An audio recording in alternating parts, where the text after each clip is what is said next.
Isang mapagpalang araw po sa ating lahat. Ngayon ay January 13, 2026, araw ng Martes. Basahin po natin ang ating mabuting balita ayon kay San Marcos chapter 1 verse 21 hanggang 28. Papuri sa iyo, Panginoon.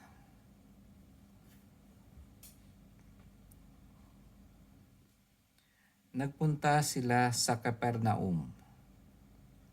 Nang sumunod na araw ng pamamahinga ay pumasok si Jesus sa sinagoga at nagturo. Namangha ang mga tao sapagkat nagturo siya sa kanila na parang isang may kapangyarihan at hindi tulad ng mga eskriba. Bigla namang pumasok sa sinagoga ang isang lalaking inaalihan ng masamang espiritu at sumigaw, "Ano ang pakialam mo sa amin, Jesus na taga Nazaret? Naparito ka ba upang puksain kami? Kilala kita, ikaw ang banal na mula sa Diyos." Ngunit iniutos ni Jesus sa masamang espiritu, "Tumahimik ka, lumabas ka sa kanya." Pinapangisay ng masamang espiritu ang tao at sumisigaw na lumabas. Nang gilalas ang lahat, kaya't sila'y nagtanungan, "Ano ito? Bagong aral? Nauutusan niya pati ang masasamang espiritu at sinusunod naman siya." At mabilis na kumalat sa buong Galilea ang balita tungkol kay Jesus. Ito ang mabuting balita ng ating Panginoon. Pinupuri ka namin, Panginoong Hesukristo.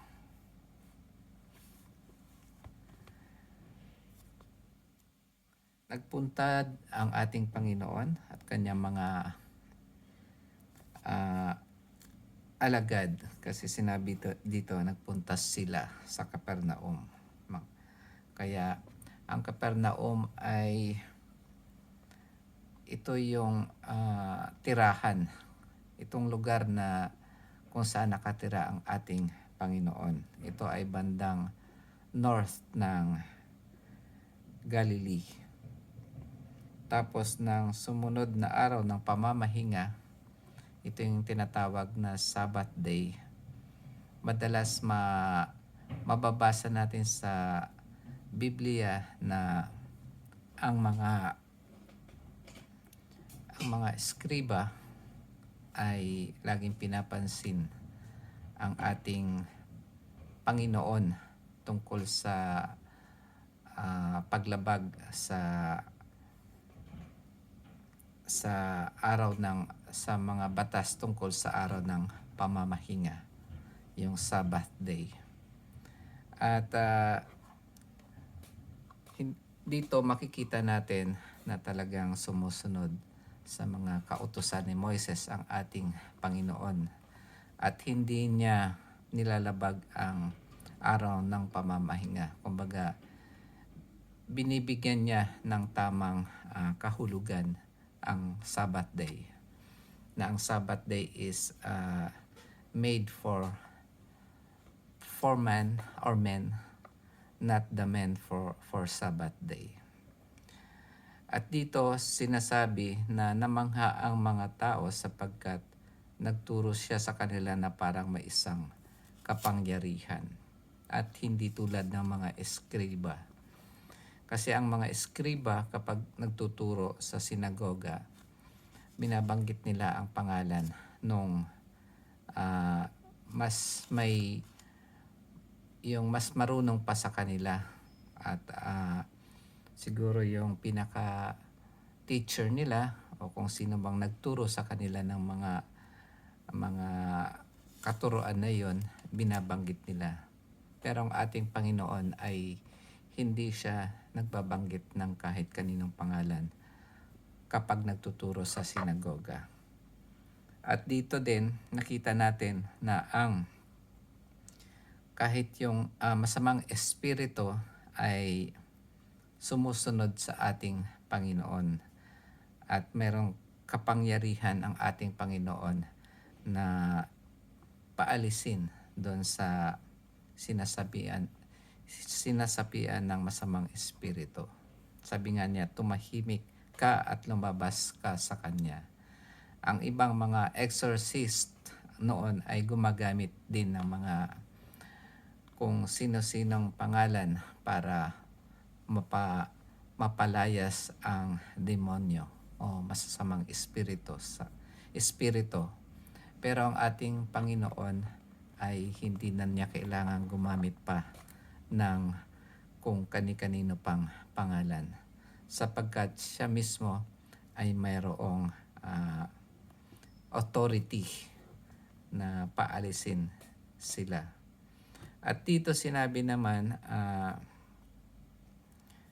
sinabi na Jesus na, kasi sinabi ng mga masamang espiritu na kilala kita, ikaw ang banal na mula sa Diyos.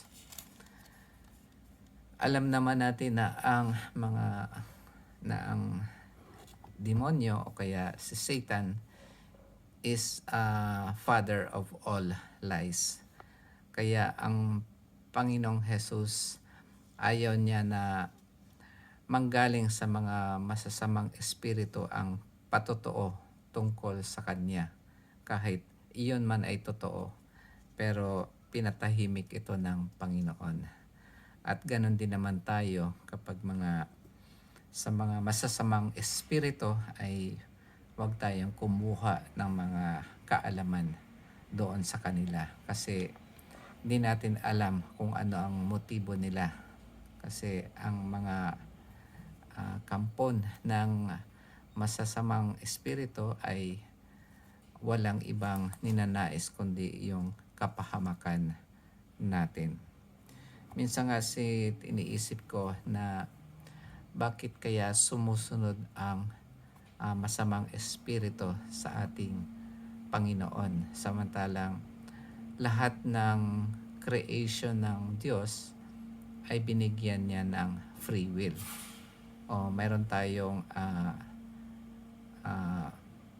karapatan na pumili kung ano ang dapat nating gawin. Pero itong mga masasamang espiritu, sila ay mga fallen angels at sila ay nilikha din ng Diyos, pero sila ay nakakaalam, mas maliwanag sa kanila, mas naunawaan nila at mas kilala nila ang Diyos dahil nandun sila kasama ng Diyos sa tinatawag nating eternity. Kumbaga, maliwanag pa sa araw ang pagkaalam nila tungkol sa ating Diyos. So, nandun sila naninirahan sa eternity, kaya alam nila na nang itakwil nila ang Diyos, alam nila kung ano yung magiging consequence nun. Kaya ang kanilang free will, kung ano man yung pinili nila, ayun ay nagiging fixed na at hindi na mababago. Kaya dito, kung sumusunod man ang mga demonyo o kaya masasamang espiritu, ito ay dahil makapangyarihan ang ating Panginoon, dahil siya ay Diyos. Kumbaga, napakaliit lang ng mga masasamang espiritu kumpara sa ating Diyos, kasi siya ang creator. At tayong lahat kasama na itong mga fallen angels ay kanya lamang mga creation. At dito